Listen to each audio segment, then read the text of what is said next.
Buenos días a todos. Voy a presentar en este simposio un estado de la investigación que estaba haciendo basado en mi archivo personal de objetos sonoros vernáculos surandinos. La investigación se enmarca en la arqueomusicología, y como lo han descrito Hickman, Olsen, Hortelano y otros. Pero en nuestro territorio cobra especial valor el vínculo contrario, que corresponde a interpretar las culturas vivas a partir de los rastros arqueológicos. Por lo tanto, mi objeto de estudio no es solo el objeto sonoro prehispánico, sino el instrumento vernáculo, históricamente derivado de él. El objeto sonoro posee una dimensión acústica que se observa en la estructura del objeto y una dimensión de ejecución que depende de cada músico que lo interpreta. La dimensión acústica ha sido largamente estudiada y fue formalizada en 1914 por Sachs y von Bostel, quienes catalogaron la variedad de objetos según un criterio clasificatorio, pensando principalmente en colecciones de museos. La gran utilidad de este sistema de clasificación es que está sustentado en criterios conceptuales que guían al artesano en la producción del objeto sonoro. Es decir, se basa en conocimientos capaces de modificar o de construir una estructura que pueda generar un sonido determinado. Y como ese sonido, con mucha frecuencia, es muy definido culturalmente, los conocimientos acerca de la producción pueden ser sumamente específicos. Esto permite que el sistema Sargon-Bostel alcance un alto grado de exactitud. Podemos concebir el sistema Sargon-Bostel como una cartografía del diseño sonoro, que nos muestra conocimientos muy precisos y emparentados entre sí. Si la superponemos a una cartografía mundial antes de 1500, podríamos observar un panorama diversificado. Mientras en Europa se desarrollaba una organografía impresionante con los instrumentos de cuerda, llegando a objetos tan complejos como el clavecín, por ejemplo, en América los cordófonos no se desarrollaron, pero en cambio los aerófonos alcanzan un nivel extraordinario de diseño. Por otra parte, mientras en Europa era muy pobre el desarrollo de los idiófonos y los membranófonos, en Extremo Oriente se encontraban idiófonos de gran complejidad y en África existía una variedad infinita de membranófonos. Por lo tanto, este panorama lo que nos está mostrando es que a una gran distancia de análisis podemos observar ciertas diferencias muy nítidas, pero si nos acercamos en la distancia de análisis, yo voy a encontrar cordófonos muy desarrollados en China o en África, en el norte de África, y etc. Lo que nos enseña este análisis es que permite observar emergencias que a menor distancia de análisis permanecen ocultas. Las emergencias son definidas por Edgar Morin, por Sergio Osorio y por otras personas que estudian los sistemas complejos como una propiedad que surge cuando el sistema complejo alcanza un nuevo nivel de complejidad. Entonces emergen ciertas propiedades diferentes que no están presentes en las partes, que no pueden ser previstas, analizadas solo en las partes. Volviendo al ejemplo, podemos imaginar que en Europa la organología se orientó principalmente hacia los instrumentos basados en el principio acústico de una cuerda tensada, unida a un aparato amplificador. Esta decisión tiene dos implicancias que están íntimamente relacionadas con la historia de Europa. Por una parte, la fabricación de máquinas y por otra parte, la habilidad de elaborar sistemas cognitivos basados en la lógica, el análisis y lo racional. ¿Por qué digo esto? Porque los instrumentos de cuerda europeos requieren estructuras complejas como una máquina que está compuesta de una caja para amplificar, de puentes para resistir, de goznes para afinar. A su vez, el sistema cuerda permite explicaciones extraordinariamente claras que son muy fáciles de transmitir, como lo descubrió Pitágoras en la Grecia antigua, mucho antes de Europa. En cambio, en América, la orientación se dirige con mucha fuerza hacia los aerófonos, cuya descripción lógica, analítica, es muy compleja, difícil de explicar, pero muy fácil de hacer. Por ejemplo, una simple caña soplada requiere una compleja explicación recurriendo a flujos, a vórtices, a regímenes de torbellino, resonancia. En cambio, cualquier niño es capaz de tocarla. Una de las ventajas del sistema Sachs-Hofbostel es que permite describir de forma bastante precisa un sistema que muchas veces resulta muy engorroso de explicar. El sistema Sachs-Hofbostel me sirve para construir una cartografía de diseño sonoro que ya no se refiere a una clasificación, como lo proponían estos autores, sino que muestra sistemas de pensamiento orientadas en alguna dirección sonora particular y nos indica sus relaciones de parentesco. La ejecución que hacen las culturas vivas de esos objetos sonoros plantea otra capa en esta cartografía con relaciones en continuo movimiento entre ellos, ¿no es cierto? Son relaciones entre músicos. A medida que mi investigación ha ido avanzando, he podido ir observando ciertos modos de organización que emergen a raíz de la complejidad. En este simposio voy a mostrar dos de esas emergencias, que solo son capaces de ser detectadas a gran distancia de análisis. Ambas son conocidas, son mencionadas por muchos autores, como vamos a ver. Lo que yo propongo es una forma de sistematizar el conjunto para observar la coherencia que posee. La primera emergencia la voy a llamar sonido ondulado y la segunda flauta colectiva. El sonido ondulado es una cualidad vibratoria de la onda sonora. Es muy conocido en el continente, especialmente en los Andes, producido por dos sistemas acústicos diferentes. Un sistema es el tubo complejo, capaz de generar un sonido multifónico con redoble, y el otro sistema es la flauta doble, capaz de generar un sonido con batimiento. El tubo complejo consiste en un tubo cerrado que posee dos o más diámetros. Si el diámetro y el largo de las partes es apropiado, entonces el sistema entrega un sonido multifónico con redoble. ¿Qué significa eso? Lo podemos describir, siguiendo a Arnaud Girard, como un sonido a su vez compuesto por un conjunto de sonidos graves y agudos simultáneos con una gran cantidad de armónicos parciales de diferente intensidad que producen pulsaciones del sonido. Arnaud describe una doble pulsación periódica, una lenta de 19 pulsos por segundo que se escucha como guau, guau, guau, guau, y otra muy rápida con 170 pulsaciones por segundo que se escucha trrr. Y el resultado lo describe como un sonido muy pulsante, gritón, disonante y turbio. El tubo complejo aparece en muchos tipos de flautas, como las pifilcas, que son flautas de un tubo complejo, las antaras, de flautas de pan de tubo complejo. También está presente en la tarca, que es una flauta con tarugo, y en el jantarqui, que es un tipo de quena.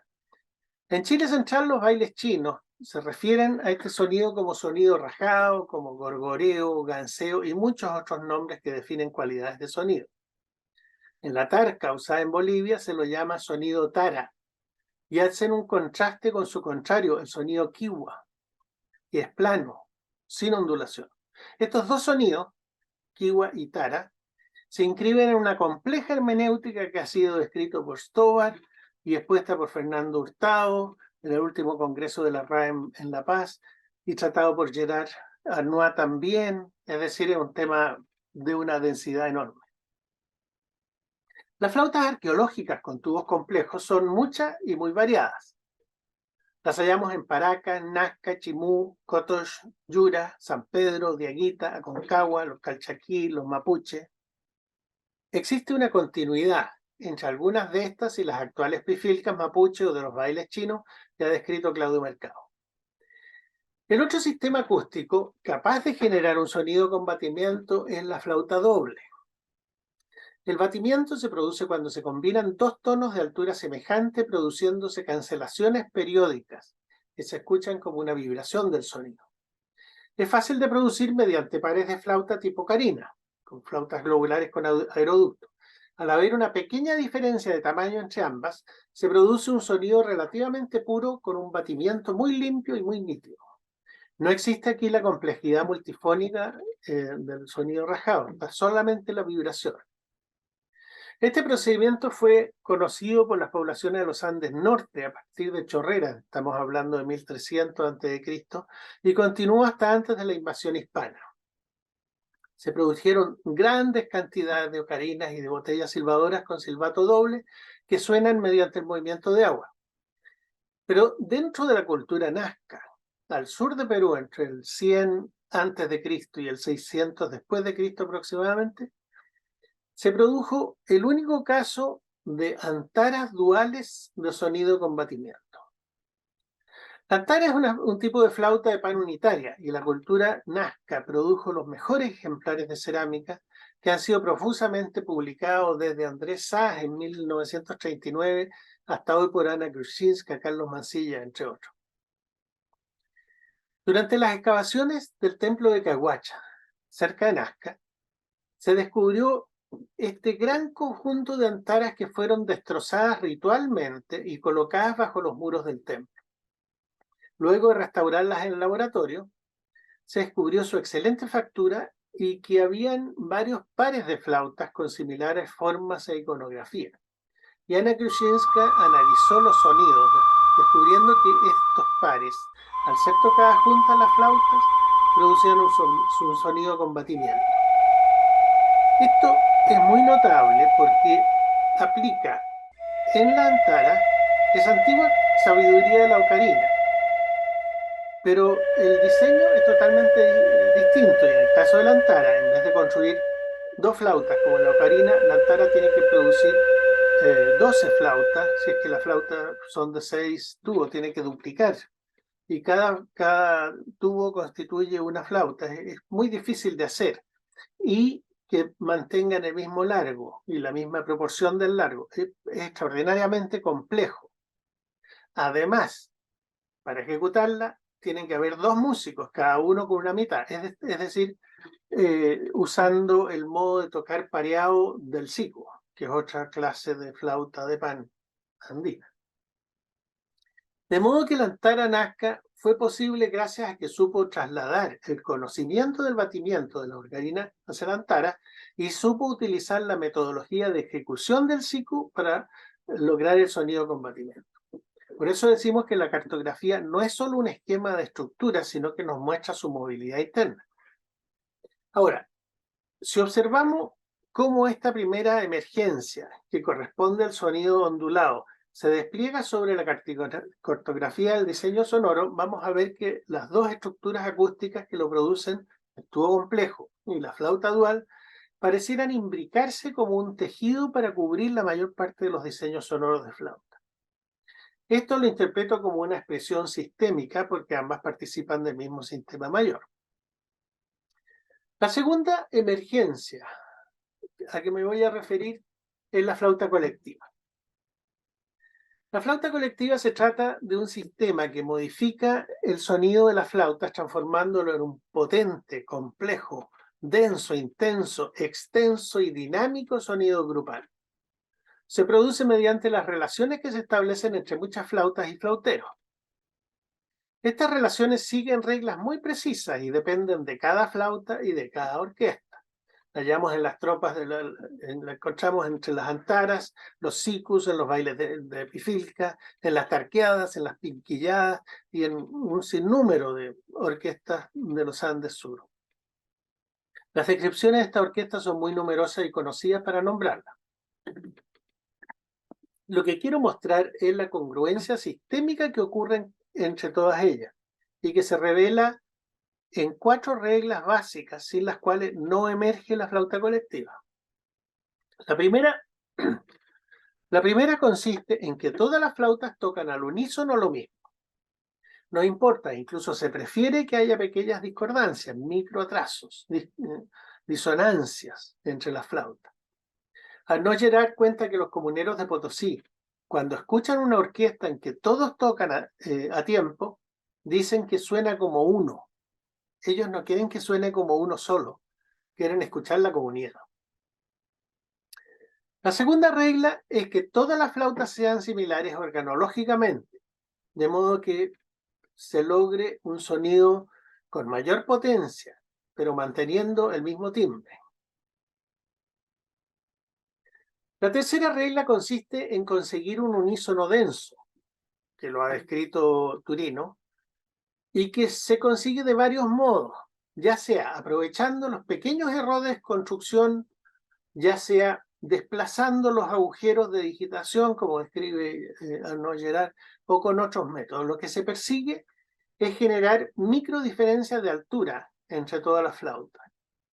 Los mismos comuneros de Potosí, cuando escuchan una orquesta urbana afinada, comentan que suena desabrida. Ellos prefieren escuchar una flauta múltiple que contiene muchos soplos, muchos sonidos, muchas intenciones, tal como lo ha descrito Claudio Mercado respecto a los bailes chinos. La cuarta regla permite que haya flautas de diferentes tamaños, por ejemplo al doble o a la mitad o a la tercera, lo cual expande el sonido en varias octavas o en quintas, sin perder ni su timbre, ni su tonalidad, ni su unísono denso. Si superponemos este sistema de flauta colectiva a la cartografía de diseños sonoros, podemos ver que coincide con el sonido ondulado. Pero a diferencia de este, no se superponen las estructuras acústicas que conforman el sistema Sajon-Bostel, sino que les ponen a un nuevo nivel de complejidad, que es el nivel de instrumentos colectivos, instrumentos múltiples. Podemos ver cómo emergen de allí propiedades distintas a las que nos enseña la cartografía de diseño sonoro. Emergen propiedades que no pertenecen a lo acústico, sino a lo social, porque es un instrumento y a la vez un sistema social. Por eso es capaz de producir la emergencia de relaciones humanas de cooperación, de integración, de reciprocidad, tal como lo describen muchos autores, Víctor Ruiz-Quispe, Esteban Padín, Gerard Borrás, Miguel Ángel Ibarra, etc. También permite la emergencia de estados de conciencia expandidos, tal como lo describe Claudio Mercado. Estas emergencias, que apuntan a dimensiones sociales y psicológicas, operan dentro de contextos que las apoyan y promueven, como en las fiestas rituales, es decir, son sistemas que operan dentro de otros sistemas, de todas maneras. Junto con esta enorme expansión de sus propiedades, la flauta colectiva puede ser estudiada como un instrumento, y eso describe, por otra parte, su tremenda unidad interna. He querido mostrar dos ejemplos sistémicos, el sonido ondulado por una parte y la flauta colectiva por otra parte. Son dos sistemas independientes que generan vínculos entre distintos tipos de flauta, pero que comparten la necesidad del sonido ondulado, probablemente porque promueve la vida, y comparten la necesidad de los sonidos colectivos porque ellos promueven la integración social. Es decir, algunos de sus usuarios podrán verlo como promotores de vitalidad o de integración, no como emisores de sonido. Eso expande el sistema hacia otros campos fuera de mi competencia, pero me permite ver el nexo que mantienen con mi campo. El observar el sistema complejo permite revelar cuestiones que son invisibles al análisis a menor distancia, y eso es importante. Por otra parte, pienso que el pensamiento amerindio es fuertemente sistémico, y he escrito de esa relación respecto al pensamiento sistémico de Edgar Morin. De este modo, estoy mostrando una parte de mi investigación en torno a los diseños sonoros sunandinos. Para quienes deseen conocer este trabajo, lo pueden descargar desde aquí. Y también pueden visitar el canal YouTube del Museo Precolombino, donde están los 32 capítulos en que hemos conversado los mismos temas con investigadores, músicos y artesanos relacionados con cada tipo de instrumento. Muchas gracias.